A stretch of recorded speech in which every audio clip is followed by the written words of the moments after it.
বাহিরে বেশি দাম দিয়ে কিনে খাওয়ার থেকেও বাসায় স্বাস্থ্যকর উপায়ে কম খরচে তৈরি করে নেওয়াই সব থেকে ভালো। আসসালামু আলাইকুম, this is Sadia Imi from Rajshahi. Sadia Imi নতুন একটি ব্লগে আপনাদের আরও একবার ওয়েলকাম জানাই। এই যে আমি আজ হচ্ছে চিকেন ফ্রাই তৈরি করছি। তো চিকেন ফ্রাই যখন আমি তৈরি করি তো তার আগের দিন রাত্রেবেলা আমি চিকেনটাকে ম্যারিনেট করে নিয়ে নিই। তো এখানে হচ্ছে টক দই, আদা বাটা, রসুন বাটা, গোলমরিচের গুঁড়া, শুকনা মরিচ গুঁড়া, গরম মশলা, সয়া সস, টমেটো সস আর পরিমাণ মতো লবণ দিয়ে খুব সুন্দরভাবে মাখিয়ে এখানে হচ্ছে আমি চিকেনগুলোকে ম্যারিনেট করতে রেখে দিই। আর এই কাজটা যত বেশিক্ষণ করা হয় ততই হচ্ছে চিকেনটার ভিতরে সব মশলাটা ভালোভাবে ঢুকে যায় এবং খেতেও অনেক বেশি মজা হয়।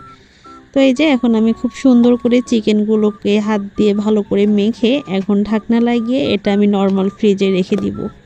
তো চলেন পরের দিন এই যে চিকেনগুলো এখন আমি ফ্রাই করার জন্য এখানে হচ্ছে 1 কাপ নিয়ে নিয়েছি ময়দা, এখানে 2 টেবিল চামচ নিয়ে নিয়েছি কর্নফ্লাওয়ারটা দেওয়ার ফলে চিকেন ফ্রাইটা বেশি আর কি মুচমুচা হয়, খেতে অনেক বেশি ভালো লাগে।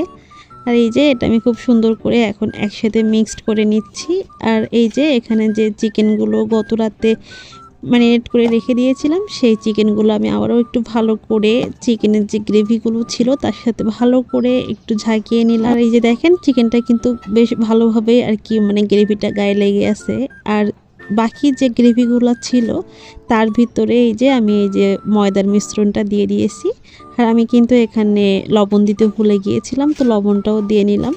আর এই যে গ্রেভিগুলোর সাথে এখন এই যে ময়দাটা খুব সুন্দর করে আমি হচ্ছে মেখে নিব। এটা হচ্ছে এই মেখে নিলে কি হয় যে বাইরের চিকেন ফ্রাইগুলো কিনলে যেমন গায়ে একটা পরত লেগে থাকে, তো অনেকটা এরকম হয় আর কি। তো এই যে এখন হচ্ছে সুন্দর করে আমি এই চিকেন পিসের সাথে ময়দাটা ভালো করে মেখে নিচ্ছি। আর এই যে এখানে একটা পরিষ্কার পানি নিয়ে নিয়েছিলাম এবং পানিটাতে একবার ডুবিয়ে আবারও আমি দ্বিতীয়বার কোডিং করছি। তো এভাবে করলে কিন্তু চিকেনটা দেখতে অনেক সুন্দর হয় এবং বাইরে থেকে অনেক বেশি ক্রিস্পি হয়, খেতেও অনেক ভালো লাগে। তো আমি সবগুলো চিকেন এভাবেই হচ্ছে ম্যারিনেট করে তারপরে হচ্ছে এখন ফ্রাই করব। তো একই পর্যায়ে আর কি আমি সবগুলা চিকেন কোট করে নিয়েছি। তো আপনারা এভাবে বাসায় একবার ট্রাই করতে পারেন।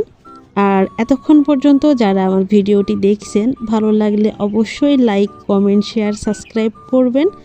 আর ইউটিউব চ্যানেল থেকে দেখে থাকলে প্লিজ আমার চ্যানেলটিকে সাবস্ক্রাইব করে দিবেন। তো এই যে এখন হচ্ছে আমি ডুবো তেলে ফ্রাই করছি চিকেনগুলো। তো এটা কিন্তু মিডিয়াম আঁচে আর কি ফ্রাই করতে হবে, খুব বেশি চুলার জালটা